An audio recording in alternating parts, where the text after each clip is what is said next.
This is video number 4 for the Secondary 2 Honors module, and we're going to talk about domain.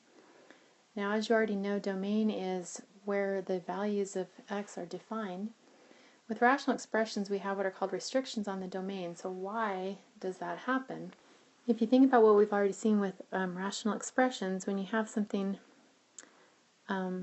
simple like 2 divided by x, when we have a denominator that has a variable, that variable can stand for any number. The problem is if that number was to be 0, then we would have undefined. And so we can't have an undefined number in our expression, and so we have to restrict the value of x. So it can be anything except for where it's undefined.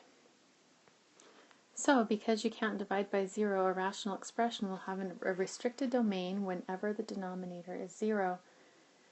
So before we actually find out how to figure out where that happens, let's take a look at a graph.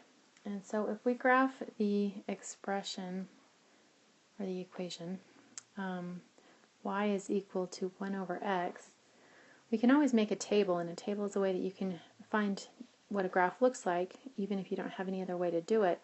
So if we plug in -4 for x, you'd have -1/4, and -1/2, and -1 over 1 is -1. 1 divided by -0.5, or 1 divided by -1/2, is going to be -2. 1 divided by 0 is undefined, so we can't have a value there. 1 divided by 1/2 is 2, 1 divided by 1, 1 divided by 2, and 1 divided by 4.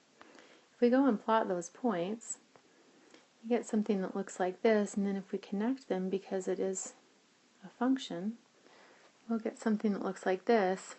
And this is the parent function for rational expressions, or rational equations. If we are wondering what is happening right here, if we plugged in a number like -0.002 and said 1 divided by 0.002, we'd get -500. So right here, really close to the y-axis, we're going to be all the way down here at -500.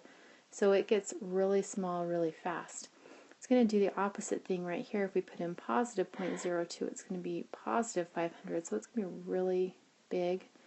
And so that's what rational expressions do. What's happening is we're seeing the restriction on the domain right here, because if x was equal to 0, it's undefined. So this creates what's called an asymptote, and that is a line that is not crossed because it would create something that can't happen. So that's what the restrictions on the domain do. So the restrictions in the domain show up as asymptotes.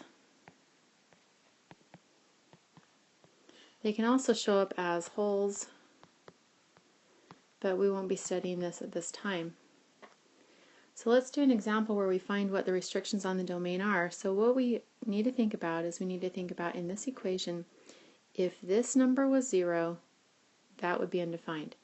So if 3x was equal to 0, we don't want that to happen. So if you solve that for x, you find, well, x would be 0, so then 3x would be 0. So we don't want x to be 0. So we'll say that the domain is all real numbers such that x is not equal to 0, and that would be the domain. So x can be anything else. You can plug in anything else for x, and you could make a table, and you could graph, so you can plug in anything you want for your x values, but you cannot have 0 be x because there's no value for y. If we look at the graph for this expression, and you can just plug this into your calculator to see what it looks like just real quickly. But this is what it looks like, and so right here, if x is equal to 0, it's actually not touching that, and that would be an asymptote. Okay, let's go to example 2. If this was 0, we would have a problem. It's okay if the numerator is 0, because you can divide 0 by anything, but it's the denominator that we don't want to have be 0. And so we're going to say, well, then 2x minus 1, if that was equal to 0, that would be undefined. So if 2x was equal to 1, or if x is equal to 1/2, so don't let x be 1/2. So the domain is all real numbers such that x is not equal to 1/2, and that would be my domain. Now you can graph these, of course, using a table of values, and you can just put in whatever you want for x. So if I wanted to do, -10 and -5 and -2 and -1 and 0 and 1 and 2 and 5 and 10, and I can do that, and I can get some values for x, but I just know that right here when x is equal to 1/2, I'm going to have a skip. There's going to be a skip. There's not going to be anything I can put there. And that shows up in my graph right here. You've got this domain restriction right there where these lines are approaching but never quite touching. And so that's what that looks like. Okay, example 3. Pause the video and find the domain of this function. Okay, you should have said if x is equal to 2, or if x plus 2 is equal to 0, that would be a problem. So x equals -2, so don't let x be -2. And so it's all real numbers as long as x is not equal to -2, and that would be the domain. And this is the way that you write it. Okay, this is just the graph just for your information. And so where x is equal to -2, and you could put this in your graphing calculator to see where that happens. Okay, now this next one, this is a product of rational expressions, and so the graph's going to be a little bit more interesting. We're not going to worry so much about the graph, we're just going to look at domain restrictions. Remember, this cannot be 0 and this cannot be 0. If either one of them is 0, then we've got a 0 in your denominator and we can't have that. So if 3x is 0, problem. If 2x plus 4 is 0, that's a problem. So x equals 0, we don't want that to happen. And we don't want x to equal -2. So don't let that happen. So for your domain, you would write all real numbers such that x is not equal to 0 or -2.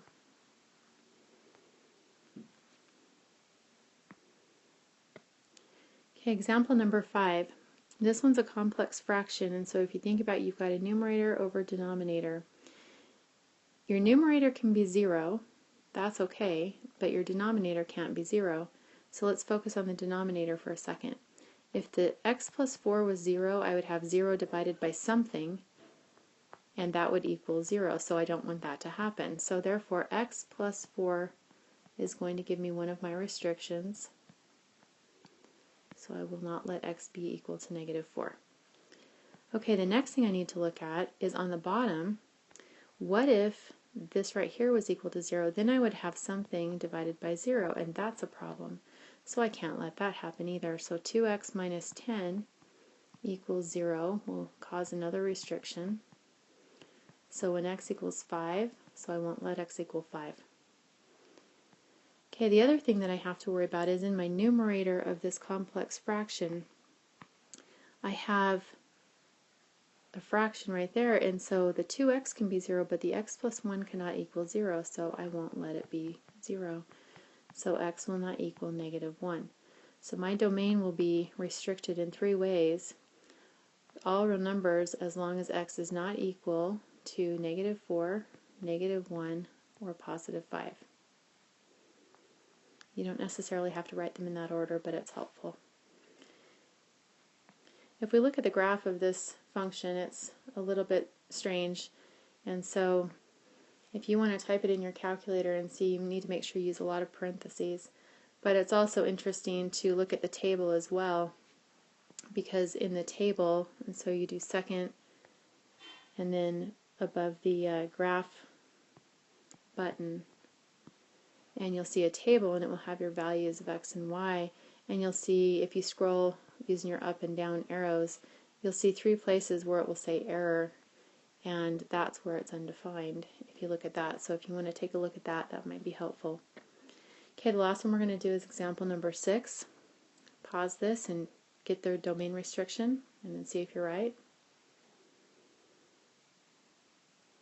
Okay, we do not want x minus 2 to equal 0, and so if x is equal to 2, that's where that's going to happen, so we will not let it.